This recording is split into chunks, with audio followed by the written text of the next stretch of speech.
Hello, everyone. I'm Sign1News anchor Martha Anger. Here's a quick look at the top trending stories making headlines today. If you post an interesting comment about this update, we may add it at the bottom of the screen. A top investigator in the Gilgo Beach serial killings says more victims could be out there. Last week, prosecutors in New York charged 59-year-old Rex Heuermann in connection to the cold case known as the Gilgo 4. In December 2010, the bodies of 4 young sex workers were found tied up, wrapped in camouflaged burlap, and discovered within days of each other.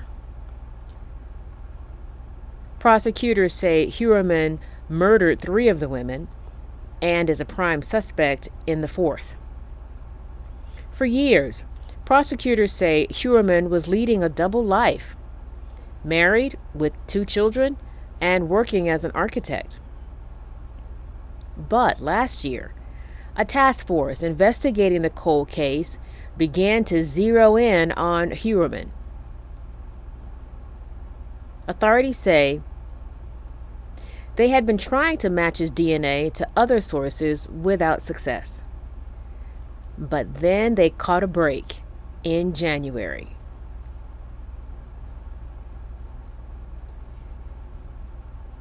They say he was eating a pizza and discarded it in a public trash can. DNA evidence from the pizza crust matched hairs from a burlap sack one of the bodies was wrapped in.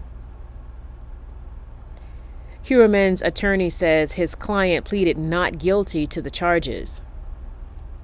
But the top investigator in the case called Heuermann a demon and says anything is possible in this investigation, including more victims. Investigators are still combing through details coming in on tip lines. And Heuermann's wife and children are cooperating with police.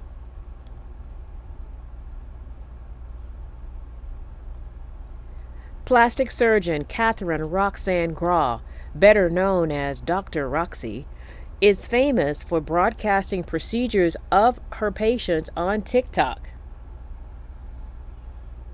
According to the New York Times, Graw told the Ohio Medical Board that she was doing it because she loved teaching and wanted to explain cosmetic surgery to people outside the medical field.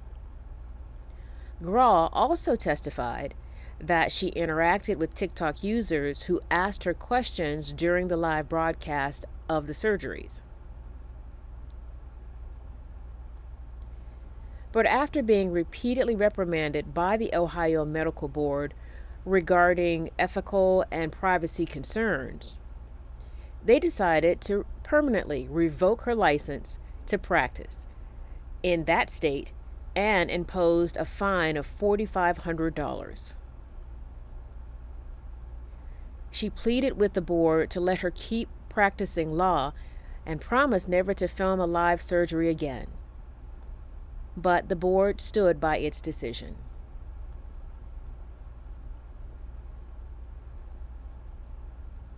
Listen up. Actors are striking all across the country. This is their first strike against film and TV production since 1980, and it's the nation's largest strike since 1997. In New York, picket lines formed outside the offices of media and tech companies, including the offices of Amazon, Netflix, Universal NBC, Paramount, and Warner Brothers Discovery. The Screen Actors Guild, approximately 160,000 members are on strike, likely bringing production to a halt for some of your favorite TV shows and most anticipated movies. They join members of the Writers Union, who have been striking since May. Both guilds are upset over compensation in the streaming era.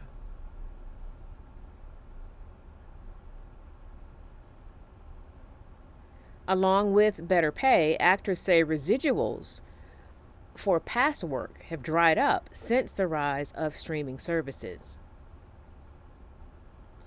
Concerns about artificial intelligence are another sticking point in negotiations. Studios say they've offered the highest percentage increase in minimum pay in 35 years. For viewers, the impacts on your screen you will most likely be felt by the end of the year with the delay of season premieres.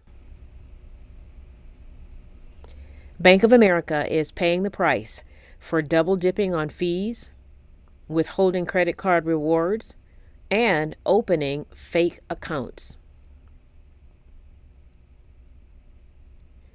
The company was fined $250 million by U.S. federal regulators for allegedly harming customers. Of those fines, $100 million is set to go directly to consumers who were impacted by the bank's alleged wrongdoing. The Consumer Financial Protection Bureau says some customers have already been compensated, but others may be waiting a while before they get the money they're owed. The CFPB says if an account was fraudulently opened in your name, it would appear on your bank statements or credit report. Both records should list the bank accounts and the credit cards you've opened. If you see one you don't recognize from Bank of America and have no record of opening it, there's a chance it could be fraudulent. Some of these records can be accessed online, but consumer advocacy experts recommend calling Bank of America's customer service line directly and asking if you were a victim.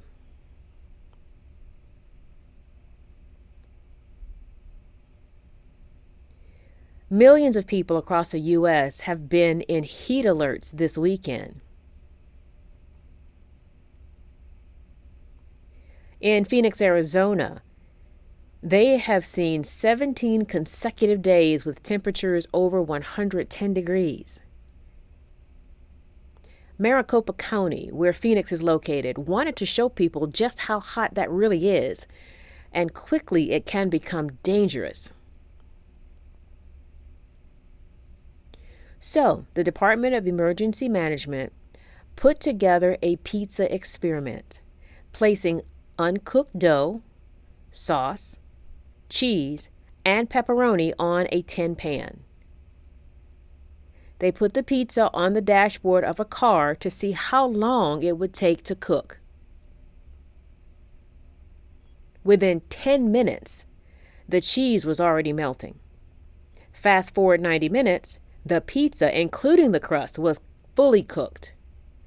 Wow, that's hot.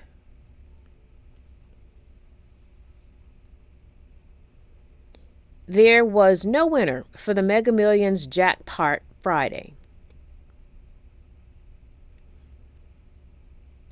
Friday's winning numbers were 10, 24, 48, 51, 66, Mega Ball 15, and Mega Plier 2.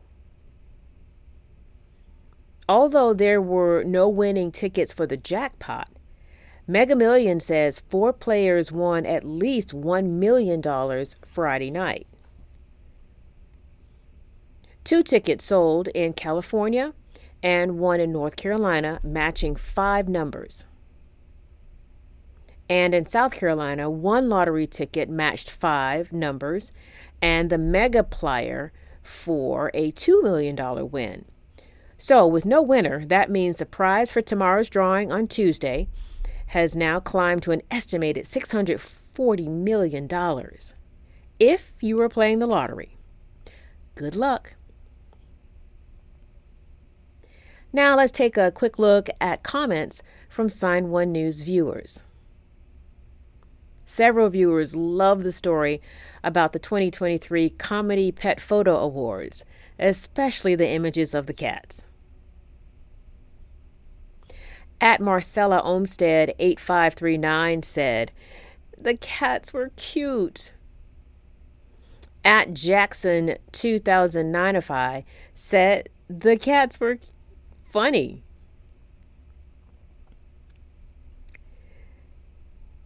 At Lisa M. Squire 3571 was rolling with laughter.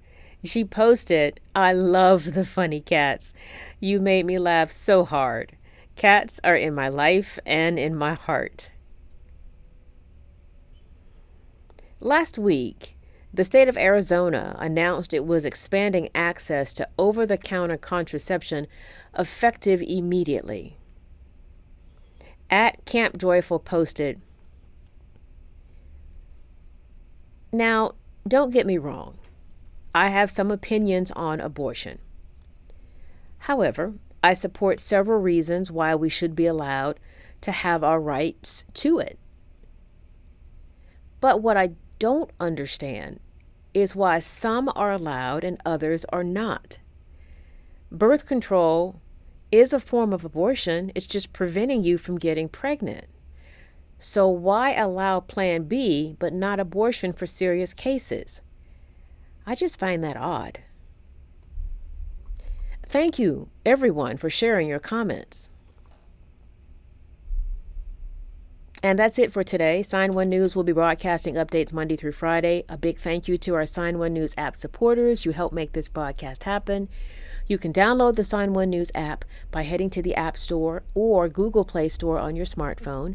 And you can also watch on Apple TV, Amazon, and Roku.